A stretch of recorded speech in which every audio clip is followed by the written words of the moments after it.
Canada controversy ਤੇ ਭਾਰਤ ਵਿਦੇਸ਼ ਮੰਤਰਾਲੇ ਦਾ ਬਿਆਨ। ਅੱਤਵਾਦੀਆਂ ਦੇ ਲਈ ਪਨਾਹਗਾਰ ਬਣਿਆ ਕੈਨੇਡਾ। ਸਬੂਤ ਦੇਣ ਦੇ ਬਾਵਜੂਦ ਵੀ ਕੈਨੇਡਾ ਦੇ ਦਹਿਸ਼ਤਗਰਦਾਂ ਦੇ ਖਿਲਾਫ ਨਹੀਂ ਕੀਤੀ ਕਾਰਵਾਈ। ਹੁਣ ਸਾਡੇ ਤੇ ਲਗਾਏ ਜਾ ਰਹੇ ਨੇ ਝੂਠੇ ਇਲਜ਼ਾਮ। ਭਾਰਤ ਦਾ ਕੈਨੇਡਾ ਤੇ ਵੱਡਾ ਐਕਸ਼ਨ। ਕੈਨੇਡਾ ਨਾਗਰਿਕਾਂ ਨੂੰ ਭਾਰਤ ਨਹੀਂ ਦੇਵੇਗਾ ਵੀਜ਼ਾ। ਅਣਮਿੱਥੇ ਸਮੇਂ ਦੇ ਲਈ ਲਗਾਈ ਪਾਬੰਦੀ। ANI ਦੇ ਹਵਾਲੇ ਤੋਂ ਖਬਰ, ਕੈਨੇਡਾ ਨੇ ਨਹੀਂ ਰੋਕੀ ਭਾਰਤੀ ਨਾਗਰਿਕਾਂ ਦੇ ਲਈ ਵੀਜ਼ਾ ਸਰਵਿਸ।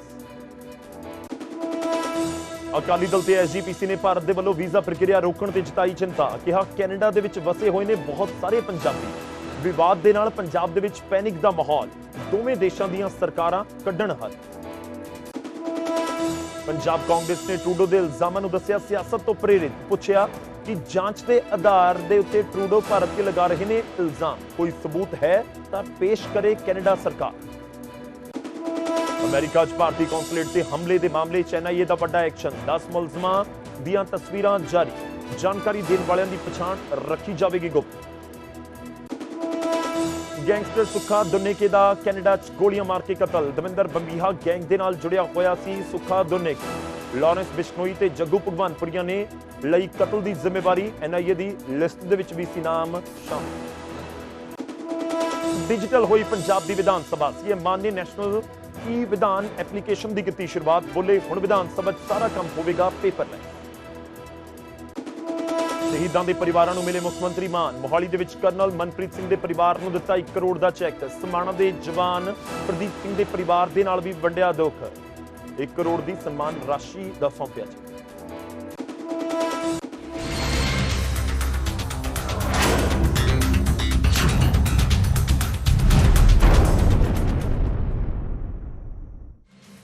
ਸਤਿ ਸ੍ਰੀ ਅਕਾਲ, ਸਵਾਗਤ ਹੈ। ਗੌਰਵ ਸ਼ੁਕਲਾ ਮੈਂ ਹਾਂ ਤੁਹਾਡੇ ਨਾਲ। ਹਾਜ਼ਰ ਹਾਂ ਫਰਕ ਤਾਂ ਪੈਂਦਾ ਹੈ ਲੈ ਕੇ। ਜਦੋਂ ਦੋਵੇਂ ਦੇਸ਼ਾਂ ਦੇ ਵਿਚਾਲੇ ਤਲਖੀ ਹੋਵੇ ਤੇ ਤਲਖੀ ਦੇ ਵਿਚਾਲੇ ਕੈਨੇਡਾ ਤੇ ਭਾਰਤ ਦਾ ਅਸੀਂ ਜ਼ਿਕਰ ਕਰ ਰਹੇ ਹਾਂ, ਤਲਖੀ ਦੇ ਵਿਚਾਲੇ ਇੱਕ ਤੋਂ ਬਾਅਦ ਇੱਕ ਐਕਸ਼ਨ ਵੀ ਹੁੰਦਾ ਹੋਇਆ ਨਜ਼ਰ ਆਵੇ, ਫਿਰ ਫਰਕ ਤਾਂ ਪੈਂਦਾ। ਔਰ ਖਾਸ ਤੌਰ ਤੇ ਉਸ ਸਮੇਂ ਜਦੋਂ ਉਸ ਦਾ ਪ੍ਰਭਾਵ ਉਹਨਾਂ ਲੋਕਾਂ ਤੇ ਪੈਂਦਾ ਹੋਇਆ ਨਜ਼ਰ ਆਵੇ ਜੋ ਹੈ ਭਾਰਤੀ ਪੰਜਾਬੀ ਮੂਲ ਦੇ ਨੇ ਪਰ ਰਹਿੰਦੇ ਕੈਨੇਡਾ ਦੇ ਵਿੱਚ ਨੇ। ਅੱਜ ਸ਼ੁਰੂਆਤ ਇਸ ਖਬਰ ਤੋਂ ਕਰਨ ਜਾ ਰਹੇ ਹਾਂ। ਖਾਲਿਸਤਾਨੀ ਦਹਿਸ਼ਤਗਰਦ ਹਰਦੀਪ ਸਿੰਘ ਨਿੱਜਰ ਦੇ ਕਤਲ ਦੇ ਉੱਤੇ ਕੈਨੇਡਾ ਦੇ ਇਲਜ਼ਾਮਾਂ ਨੂੰ ਵਿਦੇਸ਼ ਮੰਤਰਾਲੇ ਨੇ ਸਿਆਸਤ ਤੋਂ ਪ੍ਰੇਰਿਤ ਕਰਾਰ ਦਿੱਤਾ।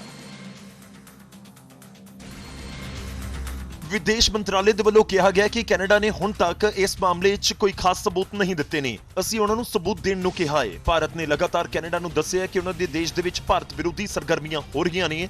ਹਾਲਾਂਕਿ ਉਹਨਾਂ ਨੇ ਇਸ ਦੇ ਉੱਤੇ ਕੋਈ ਐਕਸ਼ਨ नहीं लिया। वहां पे जो एक्सट्रीमिस्ट हैं, जो टेररिस्ट हैं, जो ऑर्गेनाइज क्राइम पे इन्वॉल्व हैं, उनको हम चाहते हैं कि उस पर एक्शन लिया जाए। कैनेडियन गवर्नमेंट नहीं ले रही है। और इनका जो एलिगेशन है उस पर मैंने जैसे कहा कि हमारे पास कोई ऐसा कोई स्पेसिफिक इन्फॉर्मेशन नहीं शेयर किया है। तो उसके बाद हमने फिर एक्शन जो लेना पड़ा सब इससे रिलेटेड है कि टेररिज्म पे एक्शन नहीं हो रहा। ਵਿਦੇਸ਼ ਮੰਤਰਾਲੇ ਦੇ ਬੁਲਾਰੇ ਨੇ ਕਿਹਾ, ਸਾਨੂੰ ਕਾਫੀ ਸਮੇਂ ਤੋਂ ਪਤਾ ਹੈ ਕਿ ਪਾਕਿਸਤਾਨ ਦਹਿਸ਼ਤਵਾਦ ਦਾ ਮਦਦਗਾਰ ਹੈ ਅਤੇ ਉਹਨਾਂ ਨੂੰ ਪੈਸੇ ਵੀ ਦਿੰਦਾ ਹੈ। ਉੱਥੇ ਹੀ ਕੈਨੇਡਾ ਦਹਿਸ਼ਤਗਰਦਾਂ ਨੂੰ ਰਹਿਣ ਅਤੇ ਉਹਨਾਂ ਦੇ ਮਨਸੂਬਿਆਂ ਨੂੰ ਅੰਜਾਮ ਦੇਣ ਦੀ ਥਾਂ ਦੇ ਰਿਹਾ ਹੈ। वहाँ पे हम चाहेंगे कि उनके कैनेडियन सरकार सेफ हेवन्स न दें और जिनके अगेंस्ट ऐसे टेररिज्म के चार्जेस हैं उनके ऊपर एक्शन ले और वहाँ इधर उनके ऊपर वहाँ एक्शन ले या हमें यहाँ जस्टिस फेस करने के लिए यहाँ भेजे। ਵਿਦੇਸ਼ ਮੰਤਰਾਲੇ ਦੇ ਵੱਲੋਂ ਸਾਫ਼ ਕਰ ਦਿੱਤਾ ਗਿਆ ਕਿ ਇਹ ਗੱਲ ਸਹੀ ਹੈ ਕਿ G20 ਦੇ ਦੌਰਾਨ ਟਰੂਡੋ ਨੇ ਮੋਦੀ ਦੇ ਸਾਹਮਣੇ ਨਿੱਜਰ ਦੇ ਕਤਲ ਦਾ ਮਾਮਲਾ ਚੁੱਕਿਆ ਸੀ, ਪਰ ਸਾਡੇ ਪ੍ਰਧਾਨ ਮੰਤਰੀ ਨੇ ਇਸ ਨੂੰ ਸਿਰੇ ਤੋਂ ਖਾਰਿਜ ਕਰ ਦਿੱਤਾ ਸੀ।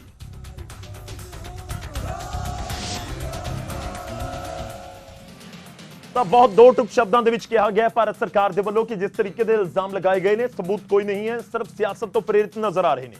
ਹੁਣ ਗੱਲ ਵੀਜ਼ੇ ਦੀ ਵੀ। ਭਾਰਤ ਨੇ ਕੈਨੇਡਾਈ ਨਾਗਰਿਕਾਂ ਦੇ ਲਈ ਵੀਜ਼ਾ ਸਰਵਿਸ ਦੇ ਉੱਤੇ ਫਿਲਹਾਲ ਰੋਕ ਲਗਾ ਦਿੱਤੀ ਗਈ ਹੈ। ਇੰਨਾ ਹੀ ਨਹੀਂ, ਕੈਨੇਡਾ ਦੇ ਨਾਗਰਿਕਾਂ ਨੂੰ ਕਿਸੇ ਵੀ ਦੇਸ਼ ਤੋਂ ਭਾਰਤ ਆਉਣ ਦੀ ਇਜਾਜ਼ਤ ਹੁਣ ਨਹੀਂ। ਖਾਲਿਸਤਾਨੀ ਦਹਿਸ਼ਤਗਰਦ ਹਰਦੀਪ ਸਿੰਘ ਨਿੱਜਰ ਦੇ ਕਤਲ ਦੇ ਮੁੱਦੇ ਦੇ ਉੱਤੇ ਭਾਰਤ ਅਤੇ ਕੈਨੇਡਾ ਦੇ ਵਿਚਾਲੇ ਤਣਾਅ ਵਧਦਾ ਜਾ ਰਿਹਾ ਹੈ। ਇਸੇ ਨੂੰ ਦੇਖਦੇ ਹੋਏ ਕੈਨੇਡਾ ਦੇ ਵਿੱਚ ਮੌਜੂਦ ਭਾਰਤ ਦੇ ਵੀਜ਼ਾ ਐਪਲੀਕੇਸ਼ਨ ਸੈਂਟਰਸ ਨੇ ਇਹ ਐਲਾਨ ਕੀਤਾ। आपने देखा होगा कि हमारे जो कनाडा में हाई कमिश्नर और कॉन्सुलेट हैं उनको किस तरह के सिक्योरिटी थ्रेट्स वो फेस कर रहे हैं, उसको आप जानते हैं। इससे उनका जो सामान्य कामकाज होता है उसमें बाधा पड़ी है, उसमें डिस्ट्रप्शन आई है। इसीलिए हमारी हाई कमीशन और कॉन्सुलेट्स अब टेम्पररीली वीज़ा एप्लीकेशंस नहीं प्रोवाइड कर पा रही हैं। हम इस सिचुएशन को रेगुलर बेसिस पे रिव्यू करते रहेंगे, इसकी समीक्षा होती रहेगी। पर अभी के लिए ये सिक्योरिटी सिचुएशन जो कनाडा में और कैनेडियन गवर्नमेंट की इनएक्शन से रहा है, उसके लिए हम इसको अस्थायी रूप में हम इसको वीज़ा आवेदन का जो प्रोसेस है उसमें बाधा पड़ रही है और इसीलिए हमने उसको अभी उसको स्टॉप कर रखा है। ਇਸ ਤੋਂ ਪਹਿਲਾਂ ਕੈਨੇਡਾ ਨੇ ਆਪਣੇ ਨਾਗਰਿਕਾਂ ਨੂੰ ਭਾਰਤ ਦੇ ਵਿੱਚ ਕੁਝ ਖਾਸ ਹਿੱਸਿਆਂ 'ਚ ਨਾ ਜਾਣ ਦੀ ਐਡਵਾਈਜ਼ਰੀ ਜਾਰੀ ਕੀਤੀ ਸੀ, ਜਿਸ ਤੋਂ ਬਾਅਦ ਭਾਰਤ ਨੇ ਵੀ ਇਸ ਤਰ੍ਹਾਂ ਦੀ ਐਡਵਾਈਜ਼ਰੀ ਜਾਰੀ ਕਰ ਦਿੱਤੀ ਸੀ। ਉਸ ਤੋਂ ਬਾਅਦ ਦੇਰ ਰਾਤ ਕੈਨੇਡਾ ਨੇ ਭਾਰਤ ਦੀ ਐਡਵਾਈਜ਼ਰੀ ਨੂੰ ਖਾਰਿਜ ਕਰ ਦਿੱਤਾ। ਕੈਨੇਡਾ ਸਰਕਾਰ ਦੇ ਵੱਲੋਂ ਕਿਹਾ ਗਿਆ ਹੈ ਕਿ ਉਹਨਾਂ ਦਾ ਦੇਸ਼ ਪੂਰੀ ਤਰ੍ਹਾਂ ਦੇ ਨਾਲ ਸੁਰੱਖਿਅਤ ਹੈ। ਤਾਂ ਦੋਵੇਂ ਦੇਸ਼ਾਂ ਦੇ ਵਿਚਾਲੇ ਤਲਖੀ ਤਾਂ ਵੱਧਦੀ ਹੋਈ ਨਜ਼ਰ ਆ ਰਹੀ ਹੈ, ਪਰ ਇਸ ਸਭ ਦੇ ਵਿਚਾਲੇ ਉਹਨਾਂ ਲੋਕਾਂ ਦੇ ਲਈ ਦਿੱਕਤ ਜ਼ਰੂਰ ਹੋ ਸਕਦੀ ਹੈ ਜੋ ਭਾਰਤ ਆਉਣਾ ਚਾਹੁੰਦੇ ਨੇ। ਉਧਰ ਭਾਰਤ ਦੇ ਵੱਲੋਂ ਕੈਨੇਡਾ ਨਾਗਰਿਕਾਂ ਦੇ ਲਈ ਵੀਜ਼ਾ ਰੋਕੇ ਜਾਣ ਤੇ ਦੋਵੇਂ ਦੇਸ਼ਾਂ ਦੇ ਵਿਚਾਲੇ ਬਣੇ ਹਾਲਾਤ ਤੇ ਸ਼੍ਰੋਮਣੀ ਅਕਾਲੀ ਦਲ ਤੇ ਐਸਜੀਪੀਸੀ ਨੇ ਚਿੰਤਾ ਜ਼ਾਹਰ ਕੀਤੀ ਹੈ ਤੇ ਦੋਵੇਂ ਦੇਸ਼ਾਂ ਨੂੰ ਅਪੀਲ ਕੀਤੀ ਹੈ ਕਿ ਇਸ ਮਸਲੇ ਦਾ ਜਲਦ ਹੱਲ ਕੱਢਿਆ ਜਾਵੇ। ਇਮੇਜ ਜਾਰੀ ਹੈ ਕਿ ਸਿੱਖਾਂ ਨੂੰ ਟੈਰਰਿਜ਼ਮ ਨਾਲ ਜੋੜਿਆ ਜਾ ਰਿਹਾ, ਵਿੱਚ ਬਹੁਤ ਗਲਤ ਹੈ ਤੇ ਆ ਜਿਹੜਾ ਇੰਪ੍ਰੈਸ਼ਨ ਗਲਤ ਜਿਹੜਾ ਬਣਾਇਆ ਜਾ ਰਿਹਾ ਇਹਨੂੰ ਇੱਕਦਮ ਇਹਨੂੰ ਸਟਾਪ ਕੀਤਾ ਜਾਏ ਤੇ ਇਮੀਡੀਏਟਲੀ ਗਵਰਨਮੈਂਟ ਆਫ ਇੰਡੀਆ ਤੇ ਗਵਰਨਮੈਂਟ ਆਫ ਕੈਨੇਡਾ ਬਹਿ ਕੇ ਇਹਦਾ ਸੋਲੂਸ਼ਨ ਜਲਦੀ ਲੱਭਣ। मैं समझदा है ये बड़ा ही रिग्रेसिव स्टैप है, बड़ा हार्श स्टैप है और ये फार रीचिंग कॉन्सिक्वेंसिस होने, क्योंकि सानू सब नू पता है कि वड्डी गिनती च पंजाबी बच्चे और पंजाबी फैमिलीज कैनेडा च सेटल्ड है। जो कनेडियन सिटीजन हैं, जहाँ पंजाब के लोग भी जो सिटीजन हैं कनाडा के, उन पर जहाँ आने के लिए वो बैन लगा दिया गया। तो मैं समझता हूँ हर को अपने मुल्क में आने का अधिकार है। किसी की कोई गतिविधि ऐसी हो तो उस तक तो हो सकता है, पर ऐसे सारों पर ही जे बैन लगाना ये ठीक नहीं।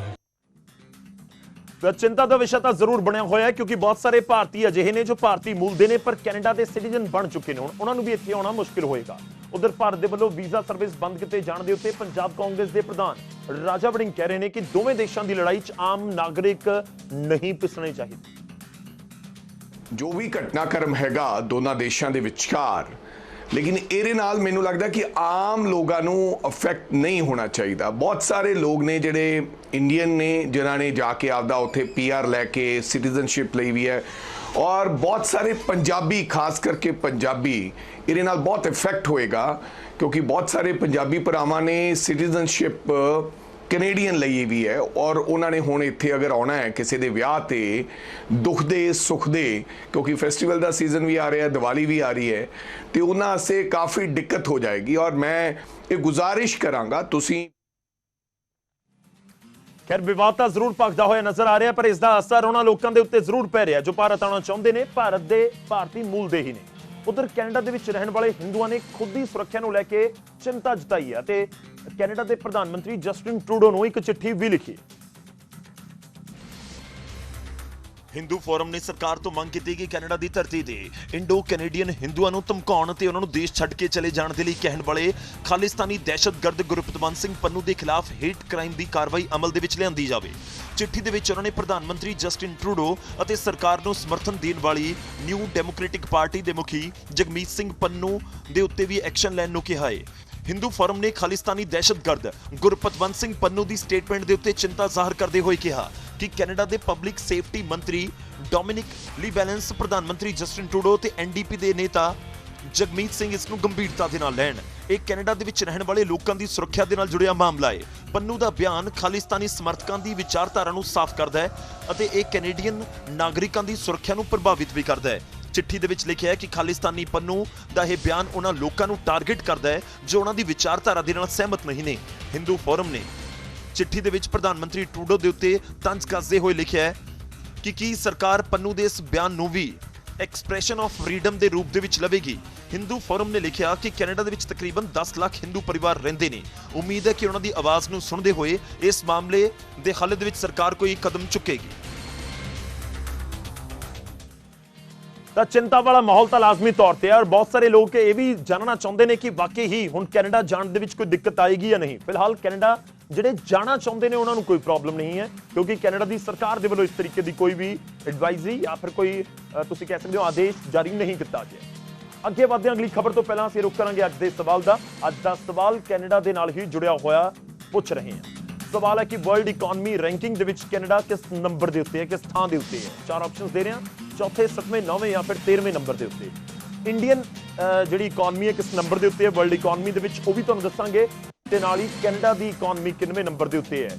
ਕਿਉਂਕਿ ਇਹ ਕਿਆਸ ਲਗਾਏ ਜਾ ਰਹੇ ਨੇ ਕਿ ਜੇਕਰ ਕੈਨੇਡਾ ਵੀ ਵੀਜ਼ਾ ਸਰਵਿਸਿਜ਼ ਨੂੰ ਲੈ ਕੇ ਕੋਈ ਰੋਕ ਲਗਾਉਂਦਾ ਹੈ ਤਾਂ ਉਹ ਬਹੁਤ ਵੱਡਾ ਇੰਪੈਕਟ ਉਹਨਾਂ ਦੀ ਇਕਨੋਮੀ ਦੇ ਉੱਤੇ ਪਏਗਾ, ਕਿਉਂਕਿ ਹਰ ਸਾਲ ਤਕਰੀਬਨ 2.5 ਲੱਖ ਸਟੂਡੈਂਟ ਇੰਡੀਆ ਤੋਂ ਕੈਨੇਡਾ ਜਾਂਦੇ ਨੇ ਆਪਣੀਆਂ ਸਟੱਡੀਜ਼ ਦੇ ਲਈ। ਤਾਂ ਇੱਕ ਬਹੁਤ ਵੱਡਾ ਰੈਵਨਿਊ ਵੀ ਉੱਥੇ ਦੀ ਸਰਕਾਰ ਨੂੰ ਇਸ ਦੇ ਨਾਲ ਜ਼ਰੂਰ ਮਿਲਦਾ ਹੈ।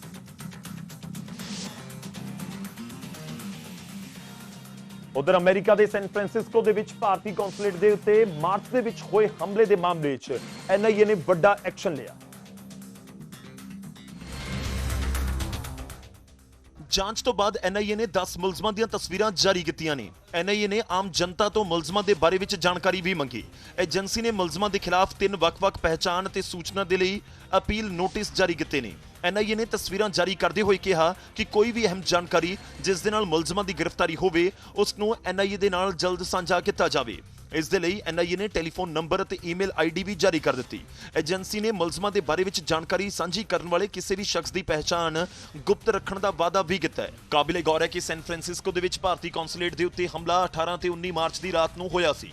ਕੁਝ ਖਾਲਿਸਤਾਨੀ ਸਮਰਥਕ ਭਾਰਤੀ ਕੌਂਸੂਲੇਟ ਦੇ ਵਿੱਚ ਵੜ ਗਏ ਅਤੇ ਉੱਥੇ ਅੱਗ ਲਗਾਉਣ ਦੀ ਕੋਸ਼ਿਸ਼ ਵੀ ਕੀਤੀ। ਉਸੇ ਦਿਨ ਨਾਅਰੇ ਲਗਾਉਂਦੇ ਹੋਏ ਖਾਲਿਸਤਾਨੀ ਸਮਰਥਕਾਂ ਨੇ ਸ਼ਹਿਰ ਦੀ ਪੁਲਿਸ ਦੇ ਵੱਲੋਂ ਲਗਾਈ ਗਈ ਬੈਰੀਕੇਡਿੰਗ ਨੂੰ ਵੀ ਤੋੜ ਦਿੱਤਾ ਸੀ ਅਤੇ ਕੌਂਸੂਲੇਟ ਕੰਪਲੈਕਸ ਦੇ ਵਿੱਚ 2 ਕਥਿਤ ਖਾਲਿਸਤਾਨੀ ਝੰਡੇ ਵੀ ਲਗਾ ਦਿੱਤੇ ਸਨ। ਭਾਰਤੀ ਕੌਂਸੂਲੇਟ ਦੀ ਇਮਾਰਤ ਦੇ ਵਿੱਚ ਵੀ ਤੋੜ ਭੰਨ ਕੀਤੀ ਗਈ। ਇਸ ਹਮਲੇ 'ਚ ਅੰਬੈਸੀ ਦੇ ਅਧਿਕਾਰੀ ਵੀ ਜ਼ਖਮੀ ਹੋਏ ਸਨ। ਇਸ ਤੋਂ ਇਲਾਵਾ 1 ਅਤੇ 2 ਜੁਲਾਈ ਦੀ ਰਾਤ ਵੀ ਕੁਝ ਮੁਲਜ਼ਮ ਅੰਬੈਸੀ ਦੇ ਵਿੱਚ ਵੜ ਗਏ ਅਤੇ ਅੱਗ ਲਗਾਉਣ ਦੀ ਕੋਸ਼ਿਸ਼ ਕੀਤੀ ਗਈ ਸੀ। ਤਾਂ ਜਾਂਚ ਇਸ ਪੂਰੇ ਮਾਮਲੇ ਦੇ ਵਿੱਚ ਅੱਗੇ ਜ਼ਰੂਰ ਜਾਰੀ ਹੈ। ਪਰ ਇਸ ਸਭ ਦੇ ਵਿਚਾਲੇ ਕੈਨੇਡਾ ਤੋਂ ਇੱਕ ਹੋਰ ਖਬਰ, ਭਾਰਤ ਕੈਨੇਡਾ ਦੇ ਵਿਚਾਲੇ ਤਣਾਅ ਦਾ ਮਾਹੌਲ ਹੈ ਤੇ ਇਸ ਵਿਚਾਲੇ ਕੈਨੇਡਾ 'ਚ ਭਾਰਤ ਦੇ ਗੈਂਗਸਟਰ ਜੋ ਭਾਰਤ ਦੇ ਵਿੱਚ ਲੋੜਿੰਦਾ ਹੈ ਸੁਖਦਿਲ ਸਿੰਘ ਗਿੱਲ ਉਰਫ ਸੁੱਖਾ ਦੁੰਨੇਕੇ ਦਾ ਕਤਲ ਕਰ ਦਿੱਤਾ। ਸੁੱਖਾ ਦੁੰਨੇਕੇ ਨੂੰ ਕੈਨੇਡਾ ਦੇ ਵਿਨੀਪਿਗ ਦੇ ਵਿੱਚ ਗੋਲੀਆਂ ਮਾਰ ਦਿੱਤੀਆਂ ਗਈਆਂ। ਦੁੰਨੇਕੇ ਦੇ ਉੱਤੇ ਕਰੀਬ 15 ਰਾਉਂਡ ਫਾਇਰਿੰਗ ਹੋਈ ਜਿਸ ਦੇ ਨਾਲ ਗੈਂਗਸਟਰ ਦੀ ਮੌਕੇ ਦੇ ਉੱਤੇ ਹੀ ਮੌਤ ਹੋ ਗਈ। ਇਹ ਉਹਨਾਂ 41 ਦਹਿਸ਼ਤਗਰਦਾਂ ਅਤੇ ਗੈਂਗਸਟਰਸ ਦੀ ਲਿਸਟ ਦੇ ਵਿੱਚ ਸ਼ਾਮਿਲ ਸੀ ਜਿਸ ਨੂੰ NIA ਨੇ ਜਾਰੀ ਕੀਤਾ ਸੀ। ਕੈਨੇਡਾ ਦੇ ਵਿੱਚ ਖਾਲਿਸਤਾਨੀ ਦਹਿਸ਼ਤਗਰਦ ਨਿੱਜਰ ਦੇ ਕਤਲ ਤੋਂ ਬਾਅਦ ਇਹ ਦੂਜੀ ਵੱਡੀ ਵਾਰਦਾਤ ਹੈ। ਮਾਰਿਆ ਗਿਆ ਗੈਂਗਸਟਰ ਸੁੱਖਾ ਖਾਲਿਸਤਾਨੀ ਦਹਿਸ਼ਤਗਰਦ ਗੈਂਗਸਟਰ ਅਰਸ਼ਦੀਪ ਸਿੰਘ ਉਰਫ ਅਰਸ਼ ਡਾਲਾ ਦਾ ਰਾਈਟ ਹੈਂਡ ਮੰਨਿਆ ਜਾਂਦਾ ਸੀ। ਅਰਸ਼ ਡਾਲਾ ਦਹਿਸ਼ਤਗਰਦ ਹਰਦੀਪ ਨਿੱਜਰ ਦਾ ਕਰੀਬੀ ਸਾਥੀ ਸੀ। ਸੁੱਖਾ ਮੋਗਾ ਦੇ ਦੁੰਨੇਕੇ ਪਿੰਡ ਦਾ ਰਹਿਣ ਵਾਲਾ ਸੀ। 2017 ਦੇ ਵਿੱਚ ਫਰਜ਼ੀ ਪਾਸਪੋਰਟ ਤਿਆਰ ਕਰਵਾ ਕੇ ਉਹ ਕੈਨੇਡਾ ਭੱਜ ਗਿਆ ਸੀ। और ये हमारा रिकॉर्ड के मुताबिक इनके खिलाफ करीब 15-16 केसेस रजिस्टर्ड हैं और ये काफ़ी आर्शदल्ला के क्लोज रहता है और इन्होंने एक्सटॉर्शन और अटेम्प्ट टू मर्डर केस में भी ये काफ़ी इन्वॉल्वड रहे हैं। ਸੁੱਖਾ ਦੇ ਪੰਜਾਬ ਦੇ ਵਿੱਚ ਹੀ ਤਕਰੀਬਨ 15 ਤੋਂ 16 ਕੇਸ ਰਜਿਸਟਰਡ ਨੇ। ਹੁਣ ਪਿੰਡ ਦੇ ਵਿੱਚ ਸੁੱਖਾ ਦਤਾਇਆ ਰਹਿੰਦਾ ਹੈ। ਉਸ ਦੀ ਮਾਂ ਤੇ ਭੈਣ ਕੈਨੇਡਾ ਦੇ ਵਿੱਚ ਹੀ ਉਸ ਦੇ ਨਾਲ ਰਹਿੰਦੇ ਨੇ। ਉਧਰ ਗੈਂਗਸਟਰ ਸੁੱਖਾ ਦੇ ਕਤਲ ਦੇ ਉੱਤੇ ਲਾਰੈਂਸ ਗੈਂਗ ਅਤੇ ਜੱਗੂ ਭਗਵਾਨਪੁਰੀਆ ਗੈਂਗ ਦੇ ਵਿਚਾਲੇ ਕ੍ਰੈਡਿਟ ਵਾਰ ਵੀ ਛਿੜੀ ਹੋਈ ਨਜ਼ਰ ਆ ਰਹੀ। ਸੁੱਖਾ ਦੁੰਨੇਕੇ ਦੇ ਕਤਲ ਦੀ ਪਹਿਲਾਂ ਲਾਰੈਂਸ ਬਿਸ਼ਨੋਈ ਗੈਂਗ ਨੇ ਜ਼ਿੰਮੇਵਾਰੀ ਲਈ ਤਾਂ ਜੱਗੂ ਭਗਵਾਨਪੁਰੀਆ ਗੈਂਗ ਨੇ ਦਾਅਵਾ ਕੀਤਾ ਕਿ ਦੁੰਨੇਕੇ ਨੂੰ ਉਹਨਾਂ ਨੇ ਮਾਰਿਆ। ਲਾਰੈਂਸ ਗੈਂਗ ਨੇ ਗੈਂਗਸਟਰ ਸੁੱਖਾ ਦੁੰਨੇਕੇ ਦੇ ਕਤਲ ਤੋਂ ਬਾਅਦ ਸੋਸ਼ਲ ਮੀਡੀਆ ਦੇ ਉੱਤੇ ਲਿਖਿਆ ਕਿ ਸੁੱਖਾ ਦੁੰਨੇਕੇ ਜੋ ਬੰਬੀਹਾ ਗਰੁੱਪ ਦਾ ਇੰਚਾਰਜ ਬਣਿਆ ਫਿਰਦਾ ਸੀ ਉਸ ਦਾ ਮਰਡਰ ਹੋਇਆ ਕੈਨੇਡਾ ਦੇ ਵਿਨੀਪੈਗ ਸਿਟੀ ਦੇ ਵਿੱਚ। ਉਸ ਦੀ ਜ਼ਿੰਮੇਵਾਰੀ ਲਾਰੈਂਸ ਬਿਸ਼ਨੋਈ ਗਰੁੱਪ ਲੈਂਦਾ ਹੈ। ਇਸ ਹੈਰੋਇਨ ਐਡਿਕਟਡ ਨਸ਼ੇੜੀ ਨੇ ਸਿਰਫ ਆਪਣੇ ਨਸ਼ੇ ਨੂੰ ਪੂਰਾ ਕਰਨ ਦੇ ਲਈ ਪੈਸਿਆਂ ਦੇ ਲਈ ਬਹੁਤ ਘਰ ਉਜਾੜ ਦਿੱਤੇ ਸਨ। ਹੁਣ ਇਸ ਦੇ ਕੀਤੇ ਹੋਏ ਪਾਪਾਂ ਦੀ ਸਜ਼ਾ ਇਸ ਨੂੰ ਮਿਲ ਗਈ ਹੈ। ਬਸ ਇੱਕ ਹੀ ਗੱਲ ਕਹਿਣੀ ਹੈ, ਜੋ ਦੁੱਕੀਆਂ ਤਿੱਕੀਆਂ ਹੁਣ ਰਹਿ ਗਈਆਂ ਨੇ, ਜਿੱਥੇ ਮਰਜ਼ੀ ਭੱਜ ਲੈਣ, ਦੁਨੀਆ ਦੇ ਵਿੱਚ ਕਿਸੇ ਵੀ ਦੇਸ਼ ਦੇ ਵਿੱਚ ਚਲੇ ਜਾਣ, ਟਾਈਮ ਜ਼ਰੂਰ ਘੱਟ ਜ਼ਿਆਦਾ ਲੱਗ ਸਕਦਾ ਹੈ ਪਰ ਇੱਕ ਨੂੰ ਆਪਣੇ ਕਿਤੇ ਕੰਮਾਂ ਦੀ ਸਜ਼ਾ ਮਿਲੇਗੀ। ਉਧਰ ਜੱਗੂ ਭਗਵਾਨਪੁਰੀਆ ਗੈਂਗ ਨੇ ਸੋਸ਼ਲ ਮੀਡੀਆ ਦੇ ਉੱਤੇ ਲਿਖਿਆ ਕਿ ਕਤਲ ਦੀ ਜ਼ਿੰਮੇਵਾਰੀ ਮੈਂ ਜੱਗੂ ਭਗਵਾਨਪੁਰ, ਦਰਮਨ ਕਾਲੋ ਅਤੇ ਅੰਮ੍ਰਿਤ ਬਲ ਲੈਂਦੇ ਹਾਂ। ਇਹ ਕੰਮ ਸਾਡੇ ਭਰਾਵਾਂ ਨੇ ਕੀਤਾ ਹੈ। ਅਸੀਂ ਆਪਣੇ ਭਰਾ ਸੰਦੀਪ ਨੰਗਲ ਅੰਬੀਆਂ ਦੇ ਮਰਡਰ ਦਾ ਬਦਲਾ ਲੈ ਲਿਆ ਏ।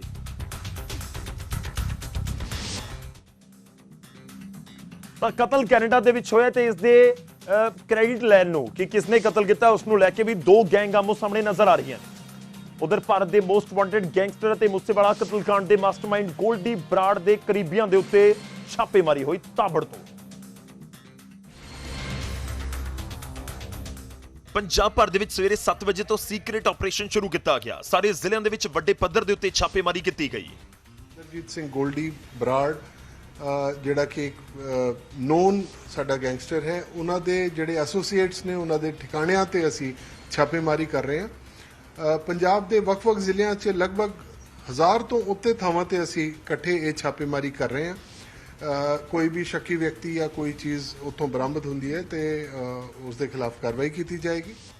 ਗੋਲਡੀ ਬਰਾੜ ਜੇਲ੍ਹ ਦੇ ਵਿੱਚ ਬੰਦ ਕੁਖਿਆਤ ਗੈਂਗਸਟਰ ਲਾਰੈਂਸ ਬਿਸ਼ਨੋਈ ਦਾ ਖਾਸਮ ਖਾਸ ਹੈ। ਲਾਰੈਂਸ ਦੇ ਕਹਿਣ ਦੇ ਉੱਤੇ ਹੀ ਉਸਨੇ ਪੰਜਾਬੀ ਸਿੰਗਰ ਸਿੱਧੂ ਮੂਸੇਵਾਲਾ ਦਾ ਕਤਲ ਕਰਵਾਇਆ ਸੀ। ਜਿਸ ਸਮੇਂ ਉਸਨੇ ਕਤਲ ਕਰਵਾਇਆ ਉਹ ਕੈਨੇਡਾ ਦੇ ਵਿੱਚ ਸੀ। ਹਾਲਾਂਕਿ ਬਾਅਦ ਦੇ ਵਿੱਚ ਉਸਦੇ ਕੈਨੇਡਾ ਤੋਂ ਅਮਰੀਕਾ ਦੇ ਕੈਲੀਫੋਰਨੀਆ ਭੱਜਣ ਦੀਆਂ ਖਬਰਾਂ ਵੀ ਆਈਆਂ। ਪੰਜਾਬ ਦੇ ਵਿੱਚ ਗੋਲਡੀ ਬਰਾੜ ਦੀ ਅਪਰਾਧਿਕ ਘਟਨਾਵਾਂ ਤੋਂ ਬਾਅਦ NIA ਦੇ ਵੱਲੋਂ ਉਸਦੇ ਉੱਤੇ UAPA ਵੀ ਲਗਾਇਆ ਗਿਆ ਹੈ। ਤਾਂ ਮੂਸੇਵਾਲਾ ਦਾ ਕਾਤਲ ਵੀ ਕਿਤੇ ਨਾ ਕਿਤੇ ਕੈਨੇਡਾ ਦੇ ਵਿੱਚ ਪਨਾਹ ਲੈ ਕੇ ਬੈਠਾ ਹੋਇਆ ਹੈ। ਖੈਰ ਜਦੋਂ ਕਿਸੇ ਵੱਡੇ ਗੈਂਗਸਟਰ ਦੇ ਕਰੀਬੀਆਂ ਦੇ ਉੱਤੇ ਤਾਬੜਤੋੜ ਛਾਪੇਮਾਰੀ ਹੋਵੇ, ਯਾਨੀ ਕਿ ਉਸਦੇ ਪੂਰੇ ਨੈਟਵਰਕ ਨੂੰ ਖਤਮ ਕਰਨ ਦੀ ਕੋਸ਼ਿਸ਼ ਕੀਤੀ ਜਾਵੇ ਏਜੰਸੀਆਂ ਦੇ ਵੱਲੋਂ, ਪੁਲਿਸ ਦੇ ਵੱਲੋਂ, ਫਿਰ ਫਰਕ ਤਾਂ ਪੈਂਦਾ। ਉਧਰ ਮੁੱਖ ਮੰਤਰੀ ਭਗਵੰਤ ਮਾਨ ਨੇ ਰੂਰਲ ਡਿਵੈਲਪਮੈਂਟ ਫੰਡ ਯਾਨੀ ਕਿ RDF ਜਾਰੀ ਕਰਵਾਉਣ ਦੇ ਲਈ ਸੂਬੇ ਦੇ ਗਵਰਨਰ ਬਨਵਾਰੀ ਲਾਲ ਪੁਰੋਹਿਤ ਨੂੰ ਚਿੱਠੀ ਲਿਖੀ। ਸੀਐਮ ਨੇ ਗਵਰਨਰ ਤੋਂ ਪੰਜਾਬ ਨੂੰ ਰੋਕਿਆ ਗਿਆ 5637 ਕਰੋੜ ਰੁਪਏ RDF ਦਾ ਮੁੱਦਾ ਕੇਂਦਰ ਦੇ ਸਾਹਮਣੇ ਚੁੱਕਣ ਦੀ ਮੰਗ ਕੀਤੀ ਹੈ। ਪੰਜਾਬ ਦੇ ਮੁੱਖ ਮੰਤਰੀ ਦੇ ਵੱਲੋਂ ਪੰਜਾਬ ਦੇ ਰਾਜਪਾਲ ਬਨਵਾਰੀ ਲਾਲ ਪੁਰੋਹਿਤ ਨੂੰ ਚਿੱਠੀ ਲਿਖ ਕੇ ਮੰਗ ਕੀਤੀ ਹੈ ਕਿ ਕੇਂਦਰ ਸਰਕਾਰ ਤੋਂ ਰੂਰਲ ਡਿਵੈਲਪਮੈਂਟ ਫੰਡ ਦਾ ਤਕਰੀਬਨ 5000 ਕਰੋੜ ਰੁਪਏ ਤੋਂ ਜ਼ਿਆਦਾ ਦਾ ਜਿਹੜਾ ਫੰਡ ਰੋਕਿਆ ਹੋਇਆ ਹੈ ਉਹ ਰਾਜਪਾਲ ਪ੍ਰਧਾਨ ਮੰਤਰੀ ਨਾਲ ਗੱਲਬਾਤ ਕਰਨ ਅਤੇ ਨਾਲ ਹੀ ਨਾਲ ਇਹ ਪੰਜਾਬ ਦਾ ਫੰਡ ਜਾਰੀ ਕਰਵਾਇਆ ਜਾ ਸਕੇ। ਅਜਿਹਾ ਦੱਸਿਆ ਜਾ ਰਿਹਾ ਹੈ ਕਿ ਮੁੱਖ ਮੰਤਰੀ ਨੇ ਇਹ ਚਿੱਠੀ ਗਵਰਨਰ ਨੂੰ ਸਾਰੀਆਂ ਪੁਰਾਣੀਆਂ ਚਿੱਠੀਆਂ ਦੇ ਜਵਾਬ ਤੋਂ ਬਾਅਦ ਲਿਖੀ ਹੈ। ਮੁੱਖ ਮੰਤਰੀ ਭਗਵੰਤ ਮਾਨ ਦੇ ਵੱਲੋਂ ਤਕਰੀਬਨ ਜਿਹੜੀਆਂ 6 ਚਿੱਠੀਆਂ ਪਈਆਂ ਸੀਗੀਆਂ ਉਹਨਾਂ ਦਾ ਜਵਾਬ ਦਿੱਤਾ। ਉਹ ਜਵਾਬ ਦੇਣ ਤੋਂ ਬਾਅਦ ਮੁੱਖ ਮੰਤਰੀ ਭਗਵੰਤ ਮਾਨ ਦੇ ਵੱਲੋਂ ਇੱਕ ਨਵੀਂ ਚਿੱਠੀ ਰਾਜਪਾਲ ਨੂੰ ਲਿਖ ਦਿੱਤੀ ਹੈ ਔਰ ਇਹ ਕਿਹਾ ਹੈ ਕਿ ਕੇਂਦਰ ਸਰਕਾਰ ਦੇ ਨਾਲ ਗੱਲਬਾਤ ਕੀਤੀ ਜਾਵੇ।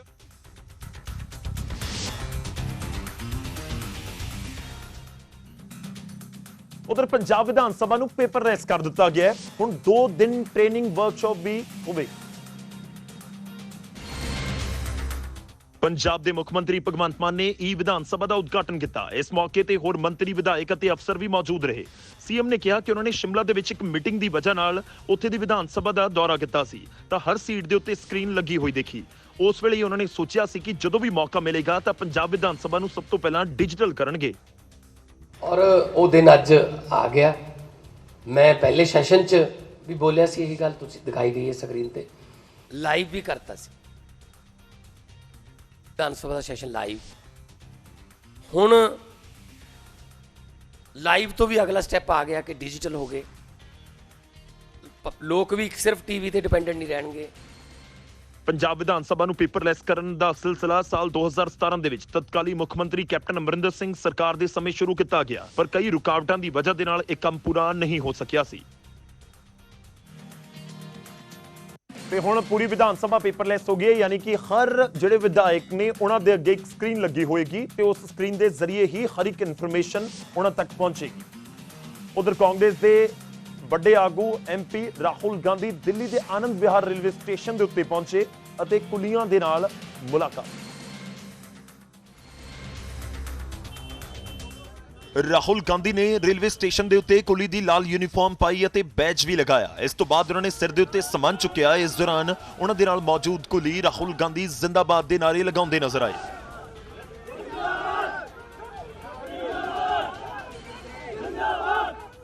ਰਾਹੁਲ ਨੇ ਇਸ ਤੋਂ ਬਾਅਦ ਕੁਲੀਆਂ ਦੇ ਨਾਲ ਗੱਲਬਾਤ ਕੀਤੀ ਅਤੇ ਉਹਨਾਂ ਦੀਆਂ ਪਰੇਸ਼ਾਨੀਆਂ ਦੇ ਬਾਰੇ ਪੁੱਛਿਆ। ਰਾਹੁਲ ਦੇ ਆਨੰਦ ਵਿਹਾਰ ਰੇਲਵੇ ਸਟੇਸ਼ਨ ਤੋਂ ਜਾਣ ਤੋਂ ਬਾਅਦ ਕਾਂਗਰਸ ਨੇ ਟਵੀਟ ਕੀਤਾ ਅਤੇ ਲਿਖਿਆ ਕਿ ਜਨ ਨਾਇਕ ਰਾਹੁਲ ਗਾਂਧੀ ਦਿੱਲੀ ਦੇ ਆਨੰਦ ਵਿਹਾਰ ਰੇਲਵੇ ਸਟੇਸ਼ਨ ਦੇ ਉੱਤੇ ਕੁਲੀ ਸਾਥੀਆਂ ਨਾਲ ਮਿਲੇ। ਪਿਛਲੇ ਦਿਨੀ ਇੱਕ ਵੀਡੀਓ ਵਾਇਰਲ ਹੋਇਆ ਸੀ ਜਿਸ ਦੇ ਵਿੱਚ ਰੇਲਵੇ ਸਟੇਸ਼ਨ ਦੇ ਕੁਲੀਆਂ ਨੇ ਉਹਨਾਂ ਦੇ ਨਾਲ ਮਿਲਣ ਦੀ ਇੱਛਾ ਜ਼ਾਹਰ ਕੀਤੀ ਸੀ, ਜਿਸ ਤੋਂ ਬਾਅਦ ਰਾਹੁਲ ਉਹਨਾਂ ਦੇ ਵਿਚਾਲੇ ਪਹੁੰਚੇ ਅਤੇ ਇਤਮੀਨਾਨ ਦੇ ਨਾਲ ਉਹਨਾਂ ਦੀ ਗੱਲ ਸੁਣੀ। ਭਾਰਤ ਜੋੜੋ ਯਾਤਰਾ ਜਾਰੀ ਹੈ। ਰਾਹੁਲ ਗਾਂਧੀ ਦਾ ਅੰਦਾਜ਼ ਵੱਖਰਾ ਜ਼ਰੂਰ ਔਰ ਪਿਛਲੇ ਕਾਫੀ ਟਾਈਮ ਤੋਂ ਨਜ਼ਰ ਆ ਰਿਹਾ ਹੈ। ਕਦੇ ਉਹ ਟਰੱਕ ਦੇ ਵਿੱਚ ਬੈਠ ਕੇ ਸਫ਼ਰ ਕਰਦੇ ਨੇ, ਇੰਡੀਆ 'ਚ ਵੀ, ਇੰਡੀਆ ਤੋਂ ਬਾਹਰ ਗਏ ਉੱਥੇ ਵੀ, ਤੇ ਦੂਜੇ ਪਾਸੇ ਕਦੇ ਝੋਨਾ ਲਗਾਉਂਦੇ ਨਜ਼ਰ ਆਉਂਦੇ ਨੇ। ਇਹ ਵੱਖਰਾ ਅੰਦਾਜ਼ ਰਾਹੁਲ ਗਾਂਧੀ ਦਾ ਪਿਛਲੇ ਕੁਝ ਸਮੇਂ 'ਚ ਨਜ਼ਰ ਆਇਆ। ਹੁਣ ਅੱਗੇ ਵਧਦੇ ਹਾਂ ਤੇ ਗੱਲ ਇਤਿਹਾਸ ਦੀ। 21 ਸਤੰਬਰ ਦਾ ਇਤਿਹਾਸ ਕੀ ਕੁਝ ਕਹਿੰਦਾ ਉਹ ਤੁਹਾਨੂੰ ਦੱਸਾਂਗੇ। 21 ਸਤੰਬਰ ਦਾ ਇਤਿਹਾਸ ਮਣੀਪੁਰ ਦੇ ਨਾਲ ਜੁੜਿਆ ਹੋਇਆ ਹੈ। ਮਣੀਪੁਰ ਭਾਰਤ ਦਾ ਹਿੱਸਾ ਬਣਿਆ ਸੀ 21 ਸਤੰਬਰ ਦੇ ਹੀ ਦਿਨ। ਜਿਹਾਂ ਮਣੀਪੁਰ ਬਣਿਆ ਸੀ ਭਾਰਤ ਦਾ ਅੰਗ 21 ਸਤੰਬਰ 1949 21 ਸਤੰਬਰ 1949 ਨੂੰ ਮਣੀਪੁਰ ਦਾ ਭਾਰਤ ਦੇ ਵਿੱਚ ਰਲੇਵਾਂ ਹੋ ਗਿਆ ਸੀ। ਮਣੀਪੁਰ ਕਦੇ ਇੱਕ ਆਜ਼ਾਦ ਰਿਆਸਤ ਹੋਇਆ ਕਰਦਾ ਸੀ, ਜਿਸ ਨੂੰ 1891 ਦੇ ਵਿੱਚ ਅੰਗਰੇਜ਼ਾਂ ਨੇ ਆਪਣੇ ਅਧਿਕਾਰ ਦੇ ਵਿੱਚ ਲੈ ਲਿਆ ਸੀ। 15 ਅਗਸਤ 1947 ਨੂੰ ਭਾਰਤ ਤੋਂ ਬ੍ਰਿਟਿਸ਼ ਦਾ ਸ਼ਾਸਨ ਖਤਮ ਹੁੰਦੇ ਹੀ ਮਣੀਪੁਰ ਦੇ ਰਾਜਾ ਨੇ 11 ਅਗਸਤ ਨੂੰ ਦੇਸ਼ ਨੂੰ ਪੂਰਨ ਰੂਪ ਤੋਂ ਸਵੀਕਾਰ ਕਰ ਲਿਆ ਅਤੇ ਆਜ਼ਾਦੀ ਦੇ 2 ਸਾਲ ਬਾਅਦ ਮਣੀਪੁਰ ਦਾ ਭਾਰਤ ਦੇ ਵਿੱਚ ਰਲੇਵਾਂ ਹੋ ਗਿਆ।